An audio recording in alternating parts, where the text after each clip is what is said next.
এটা শুরু হলো এক বিরক্তির সাথে। গীতালি তো মুখটা বাংলার পাঁচের মতো করে রাখছে, কারণ বিজলি না থাকার কারণে মালটা বেলা অবধি ঘুমাতে পারেনি। দিন বিজলি আইলো, চা খাইলো, শাওয়ার নিল, কারণ গীতালি যাবে মামার বাড়ি, তাও আবার তার শ্বশুরের পোলাটাকে নিয়ে। ও মা, নিমন্ত্রণ খাওয়ার লাগে আয়সা দেখি আমাদের দিয়ে রান্না করায়।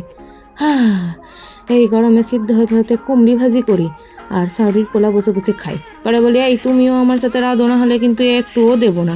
সে ভয়ে রান্নায় সে ধনে পাতা দেয়। তারপরে দেখি কষা খাইতে বলায়, সে বলে, উফ, আমি খেতে পারবো না, আমার হাতে ব্যথা। কেন ব্যথা? না, সেই নাকি ধনে পাতা দিয়েছে রান্নায়। দেখছো? হ্যাঁ, এই হচ্ছে এক বিরক্তির কারণ। যাই হোক, আর কি বলি, ধনে পাতা দেওয়ার জন্য আমারে খাইয়ে দিতে হয়। তারপর গাছ থেকে পড়া ম্যাঙ্গোগুলোকে মেখে মেখে তা মুখে চালান করি। সাউরির পোলাটা একটু দেয়, তার তো মুখখান দেখে একদম লাফায়। বিকেলবেলায় চলে আসলাম বাড়ি, প্রাণ জুড়াইলো লস্যি খাইয়ে। সন্ধ্যেবেলায় রুটি তরকারি দিয়া পেট ভরা শান্তি করে খাই। পেট না ভরলে মন শান্তি হয় নাকি? আর রাতের বেলায় খাই বিরিয়ানি। মাঝখান স্কিপ করে গেছি, কারণ বসে বসে ফোন ঘেটেছি। যাই হোক, দেখা হবে নেক্সট কোনো ভিডিওতে। আপাতত টাটা।